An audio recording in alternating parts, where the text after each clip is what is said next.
తెలంగాణ ముఖ్యమంత్రి రేవంత్ రెడ్డికి అలాగే మాజీ మంత్రి కేటీఆర్ మధ్యన మాటల యుద్ధం నడుస్తోంది చాలా రోజుల నుంచి. ఇది ఎటువైపు దారితీసేటువంటి అవకాశం ఉంది? మధ్యలో మల్లారెడ్డి గారు కూడా వస్తున్నారు. ఇదంతా రాబోయేటువంటి లోక్సభ ఎన్నికల నేపథ్యంలోనేనా? అసలు ఏంటి ఈ అంశానికి సంబంధించి మనతో మాట్లాడడానికి, వారి విశ్లేషణని మనతో పంచుకోవడానికి ఈరోజు మనతో పాటు ఉన్నారు senior journalist, senior political analyst CS Rao garu ఉన్నారు. వారితో మాట్లాడదాం. నమస్తే అండి. నమస్తే సౌజన్య. మాజీ మంత్రి కేటీఆర్ మధ్యన అలాగే తెలంగాణ ముఖ్యమంత్రి రేవంత్ రెడ్డి పైన చాలా రోజుల నుంచి మాటల యుద్ధము, సవాళ్ళు చూస్తూనే ఉన్నాం. సో మధ్యలో మళ్ళీ మల్లారెడ్డి గారు కూడా ఎంటర్ అవ్వడం జరిగింది. సో ఆయన డైరెక్ట్గా కాకుండా ఇండైరెక్ట్గా ఆయన ఇన్వాల్వ్ చేశారు అని చెప్పుకోవచ్చు. ఇదంతా దేనికోసం? లోక్సభ ఎన్నికలు వస్తున్నాయి కాబట్టి దానికోసమేనా? అసలు ఏం జరుగుతుంది? ఒకటి ఏంటంటే, రాజకీయ నాయకులు ఎప్పుడు ఏ మాట మాట్లాడినా, ఏ వ్యాఖ్య చేసినా, ఎలాంటి స్లోగన్స్ ఇచ్చినా డెఫినెట్గా అవి మొత్తం సమీప భవిష్యత్తులో రాబోయేటువంటి లోక్సభ ఎన్నికల దృష్ట్యా, రాజకీయం దృష్ట్యానే చేస్తూ ఉంటారు. లోక్సభ ఎన్నికలు రాబోతున్నాయి. ఈ లోక్సభ ఎన్నికల్లో కాంగ్రెస్ పార్టీ ఏం చెప్తుంది? ఈ 3 నెలల్లో మేము ఏం చేసామని చెప్పి చెప్పుకొని ప్రజల మధ్యలోకి వెళ్ళాలి. బీఆర్ఎస్ పార్టీ ఏం చెప్పుకొని వెళ్ళాలి? ఈ 10 సంవత్సరాల్లో మేమేం చెప్పాము, మేమేం చేసాము అని చెప్పి చెప్పుకోవాలి వాళ్ళు. బీజేపీ ఏం చెప్తుంది? కేంద్రంలో 10 సంవత్సరాల నుంచి మేము అధికారంలో ఉన్నాం కాబట్టి మేము ఏం చేసామో చెప్పుకొని ప్రజల్లో ఓట్లు వేయించుకోవడానికి వెళ్తాము అని చెప్పి బీజేపీ చెప్తుంది. ఇక్కడ క్లారిటీ కాంగ్రెస్ పార్టీకి ఉంది, బీజేపీకి ఉంది. ఎందుకంటే కాంగ్రెస్ పార్టీ వచ్చినటువంటి ఈ 3 నెలల్లో మేమేం చేసాము, మేము చెప్పినటువంటి 6 గ్యారెంటీలు మేము అమలు చేస్తున్నాము. ఇదిగో మేము ఉచిత బస్సు ఇస్తా ఉన్నాం, ఇచ్చాము. గ్యాస్ సిలిండర్ సంబంధించి ఇస్తా ఉన్నాము, 500 రూపాయలకి ఇస్తున్నాము. అలాగే 200 యూనిట్ల కరెంటు ఉచితంగా ఇస్తా ఉన్నాము, ఇస్తున్నాము. ఇవి చెప్పుకునే దానికి అవకాశం ఉంది. 3 నెలల్లో చేయాల్సిందంతా చేస్తూ ఉన్నారు. ప్లస్ వాళ్ళు చెప్పింది ఏంది? కాళేశ్వరం అవినీతిని బయటకు తీస్తాము, అది ప్రజల ముందు పెడతామని చెప్పారు. అది కూడా చెప్పారు. తర్వాత గత 10 సంవత్సరాల్లో బీఆర్ఎస్ పార్టీ ఏం చేసింది అనే దాని మీద శ్వేతపత్రాలను విడుదల చేశారు, అసెంబ్లీ వేదికగా చేసుకొని. సరే, కాంగ్రెస్ పార్టీ ఏం చేయాలో అది చేస్తూ ఉంది, బీజేపీ ఏం చేయాలో అది చేస్తుంది. ఇటొచ్చి ఇప్పుడు బీఆర్ఎస్ పార్టీ ప్రజల్లోకి ఏమైనా వెళ్ళాలి. గత 10 ఏళ్ళ నుంచి మేము చేసింది చూసి మాకు ఓటేయండి అని చెప్పి చెబితే ఏం చేశారు? ప్రజలు ఓడించి అధికారాన్ని తొలగించారు.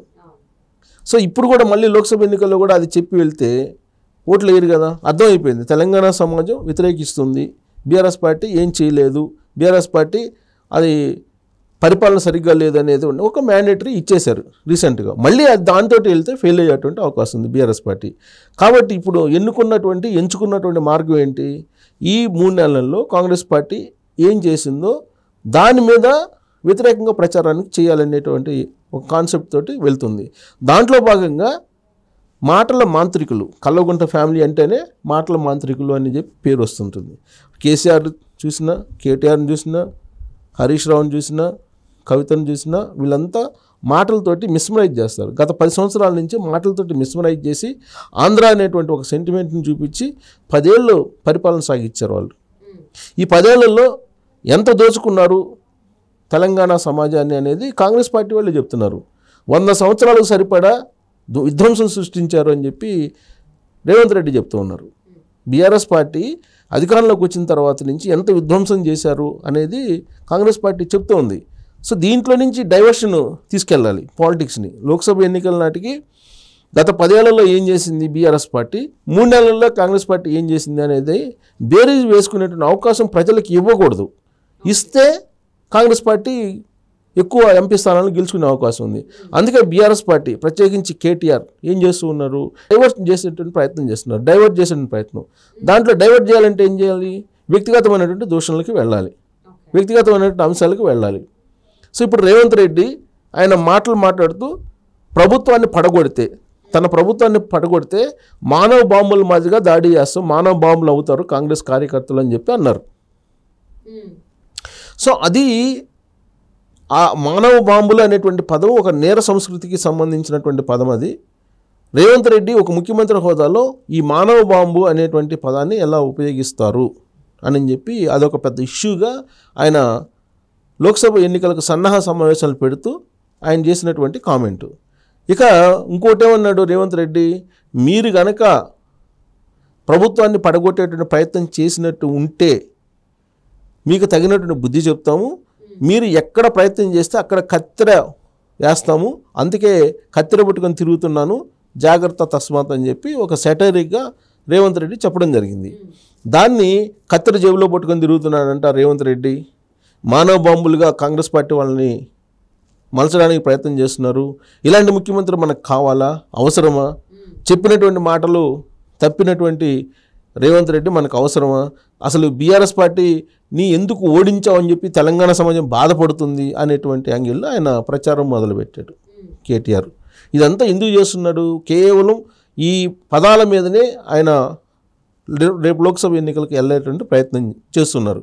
ఎందుకనంటే కాళేశ్వరం సంబంధించి ఆల్రెడీ ఎంక్వైరీ జరుగుతుంది. ఆ కాళేశ్వరం సంబంధించి ఎంక్వైరీకి కేంద్రం నుంచి నేషనల్ డ్యామ్ సేఫ్టీ అథారిటీ వచ్చింది. వచ్చిన సందర్భంగా వాళ్ళకి కొన్ని ఆధారాలు ఇవ్వాలి. దాదాపు 25 రకాల సంబంధించినటువంటి కొన్ని ఇన్పుట్స్ ఇవ్వాలి. ఆ ఇన్పుట్స్లో కనీసం 11 ఇస్తే, 10 నుంచి 11 ఇస్తే వాటి మీద అధ్యయనం చేయొచ్చు అని చెప్పి వాళ్ళు చెబుతున్నారు. అవి కూడా ఇచ్చేదానికి వాళ్ళు సిద్ధంగా లేరు. తర్వాత అసలు కాళేశ్వరం ప్రాజెక్టు కానీ, సుందిల్లె కానీ, అన్నారం కానీ, మేడిగడ్డ కానీ వీటికి సంబంధించి ఫైల్స్ ఏవైతే ఉన్నాయో ఆ ఫైల్స్ని తీసుకురమ్మంటుంటే ఆ ఫైల్ తీసుకొచ్చేటువంటి అధికారే కనిపించట్లే అక్కడ. సో అక్కడ ఉండేటువంటి ఇంజనీర్లు కొంతమంది ఒకళ్ళిద్దరిని సస్పెండ్ చేశారు. మిగిలినటువంటి వాళ్ళని ఎవరిని బాధ్యులు చేయాలన్నా కూడా అర్థం కానటువంటి పరిస్థితిలో ఉంది. ఈ నేషనల్ డ్యామ్ సేఫ్టీ అధికారులు రివ్యూ మీటింగ్ ఒక కమిటీ వచ్చింది, కేంద్ర ప్రభుత్వం కమిటీ చేసింది. ఆ కమిటీ వచ్చి ఇక్కడికి దాన్ని స్టడీ చేస్తూ ఉంది. దాన్ని అసలు మళ్ళీ మరమ్మతు చేసి నెక్స్ట్ రాబోయేటువంటి వర్షాకాలం నాటికి దాన్ని మళ్ళీ ఉపయోగంలో పెట్టాలి అనేటువంటి ఒక ఆలోచనతో వాళ్ళు చేస్తుంటే అసలు ఇంజనీర్లు ఎవరికి వాళ్ళే మాకు సంబంధం లేదు అన్నట్టుగా వ్యవహరిస్తున్నారు. అసలు ఎవరిని బాధ్యతలు చేయాలో అర్థం కావట్లేదని చెప్పి మంత్రి ఉత్తమ్ కుమార్ రెడ్డి చేతులు ఎత్తేసినటువంటి పరిస్థితి. అంటే ఇలాంటి సిచ్యువేషన్ని గత 10 సంవత్సరాల నుంచి బీఆర్ఎస్ పార్టీ తీసుకొచ్చింది. సో అక్కడ ఎవరిని బాధ్యత చేయాలనేదాన్ని మళ్ళీ కాళేశ్వరం లేదంటే మేడిగడ్డ ఈ ఇష్యూస్ వస్తే కనుక అసెంబ్లీలో ఏ ఫలితాలు వచ్చినాయో రేపు రాబోయేటువంటి లోక్సభ ఎన్నికల్లో కూడా అదే ఫలితాలు చవి చూసేటువంటి అవకాశం ఉంది బీఆర్ఎస్ పార్టీ. సో అందుకే దాన్ని డైవర్షన్ చేయడానికి రేవంత్ రెడ్డి మీద వ్యక్తిగతమైన దాడికి కేటీఆర్ దిగుతూ ఉన్నారు. ఒకటి. రెండేంటంటే ఇప్పుడు ఫోన్ ట్యాపింగ్ వ్యవహారం వచ్చింది. ఫోన్ ట్యాపింగ్ వ్యవహారం అనేది ఒక పెద్ద ఇష్యూ. అది ఆల్రెడీ దానికి సంబంధించినటువంటి కేసులు పెట్టారు. ఆ కేసులకు సంబంధించి ఇప్పుడు విచారణ చేస్తున్నారు. క్రిమినల్ కేసులు కూడా పెట్టి విచారణ చేస్తున్న సందర్భంగా ఎవరెవరు నేరానికి పాల్పడ్డారు అనేది కూడా సమీప భవిష్యత్తులోనే 10 రోజుల్లోనే బయటకు వచ్చేటువంటి అవకాశం ఉంది. ఈలోపు ఎన్నికల కోడ్ కూడా వస్తుంది. ఎన్నికల్లో కూడా ఇది ఒక ప్రధానమైనటువంటి అంశంగా మారబోతుంది. మూడోది ఏంటంటే ఇప్పటివరకు చేసినటువంటి కుంభకోణాలు, భూములకు సంబంధించినటువంటి కుంభకోణాలు ఒక్కొక్కటి బయటకు వస్తూ ఉన్నాయి. ఎవరెవరు ఆక్యుపై చేశారనేది. మల్లారెడ్డి ఆక్యుపై చేసి బిల్డింగ్ కట్టాడు. ఆ బిల్డింగ్ కడితే ఆ బిల్డింగ్ కూల్చడానికి వెళ్ళారు. సో కాబట్టి ఆ భూ కబ్జాల అంశం బయటకు వస్తుంది. ఇవన్నీ బయటకు రాకుండా ఉండాలంటే రేవంత్ రెడ్డిని వ్యక్తిగతమైనటువంటి విమర్శలతోటి పబ్లిక్ని కొంత డైవర్షన్ చేయాలి. డైవర్షన్ చేసి వ్యక్తిగతమైనటువంటి అంశాలను తీసుకుని వ్యక్తిత్వ హననం చేసి రేవంత్ రెడ్డిని పర్సనాలిటీ డ్యామేజ్ చేసి ఎంతో కొంత లబ్ధి పొందాలనేటువంటి ఆలోచన బీఆర్ఎస్ పార్టీ లీడర్లో ప్రత్యేకించి కేటీఆర్లో కనిపిస్తూ ఉంది. ఇక కేటీఆర్ విషయానికి వస్తే కేటీఆర్ ఈ రేసుకు సంబంధించి 50 కోట్ల రూపాయలు అసలు ఆయన ఇష్టానుసారంగా ఇచ్చాడనేది ఒక కేసు నడుస్తుంది. ఆల్రెడీ దాని మీద ఎంక్వైరీ నడుస్తుంది. ఎంక్వైరీ నడుస్తున్నటువంటి క్రమంలో ఆ 50 కోట్ల రూపాయల వ్యవహారం బయటకు వస్తే ఆయన కూడా విచారణ ఫేస్ చేయాల్సి వస్తుంది. ఇక హరీష్ రావు సంబంధించి మిషన్ భగీరథ సంబంధించి ఎంక్వైరీ నడుస్తుంది. మిషన్ భగీరథ కవితకు సంబంధించి కవిత విషయంలో లిక్కర్ స్కామ్ ఆల్రెడీ విచారణ జరుగుతుంది. అంటే ఇవన్నీ చర్చలకు రాకుండా ప్రజల్లోకి వెళ్లకుండా ఉండాలంటే ఒకే ఒక మార్గం ఏంటంటే రేవంత్ రెడ్డిని మానవ బాంబు అని చెప్పి ఆయన అంటున్నాడు, లేదా కత్తిరి పట్టుకొని తిరుగుతున్నాడు అని అంటున్నారు. ఇవన్నీ ఇలాంటి ముఖ్యమంత్రి అవసరమా? చీప్ ముఖ్యమంత్రి, రేట్ ఎంత ముఖ్యమంత్రి, ఇలాంటివన్నీ కూడా ఒక కామెంట్ చేస్తే అసలు కేసీఆర్ ప్రతిపక్ష నాయకుడిగా ఉన్నాడు, అసెంబ్లీకే రావట్లేదు. ఆయన అసెంబ్లీకి రానటువంటి అతనికి ప్రతిపక్ష నేత ఎందుకు? అవసరం లేదు కదా, అసెంబ్లీకి రావాలి కదా ప్రతిపక్ష నేత అయితే. సో ఇలాంటి అంశాలు కూడా చర్చకి రావాలి. ఇలాంటి అంశాలు చర్చకి రాకుండా డైవర్షన్ చేసేటువంటి డైవర్షన్ పాలిటిక్స్కి బీఆర్ఎస్ పార్టీ వెళ్తూ ఉంది. అంటే ఇంతకుముందు ఈ డైవర్షన్స్ అనేవి పొలిటికల్గా ఏపీలోనే చూసేవాళ్ళం. ఇప్పుడు ఏపీని చూసి బీఆర్ఎస్ నాయకులు కూడా నేర్చుకున్నారా టీఎస్లో చేసేదాన్ని? అంటే బీఆర్ఎస్కి ఉన్న ఆప్షన్ అదొక్కటే. రేపు పబ్లిక్లోకి ఎలా వెళ్ళాలి? 10 సంవత్సరాల పాటు మేము ఇది చేసామని చెప్పి చెప్పడానికి ఏమి లేవు. చేసిన డబ్బులు కప్పిపుచ్చి కాళేశ్వరం మేము నిర్మించామని చెప్పారు మొన్నటిదాకా జనాలకి. కాళేశ్వరంలో ఉండేటువంటి వ్యవహారం అంతా బయటకు వచ్చింది, తిరస్కరించారు వాళ్ళని. రేపు ఏం చెప్తారు? ఫలాని చేసే, ఇప్పుడు ఏదైనా చేశారంటే మేము కాళేశ్వరం నిర్మించామని చెప్పేవాళ్ళు ఇంతకుముందు. ఇప్పుడు దాని గురించి చెప్పడానికి లేదు కదా. కాబట్టి చెప్పడానికి ఏమీ లేదు. కాబట్టి ఇలాంటి అంశాలను ఎదురు బేస్ చేసుకొని వెళ్ళి ఎంతగానో డ్యామేజ్ చేస్తే రేవంత్ రెడ్డిని, కాంగ్రెస్ పార్టీని ఏదన్నా లబ్ధి దొరుకుతుందేమో అనేటువంటి అంటే రాబోయే రోజుల్లో లోక్సభ ఎన్నికలు వస్తున్నటువంటి నేపథ్యాల్లో బీఆర్ఎస్ నాయకులు ముఖ్యంగా కేటీఆర్ గారు పర్సనల్ అటాకింగ్ అనేది డైవర్షన్ పాలిటిక్స్ స్టార్ట్ చేశారు. మరి అది ఆయనకి సక్సెస్ని ఇస్తుందా, ఫెయిల్యూర్ని ఇస్తుందా చూద్దామండి. And thank you so much for spending your valuable time with us, రావు గారు. Thank you.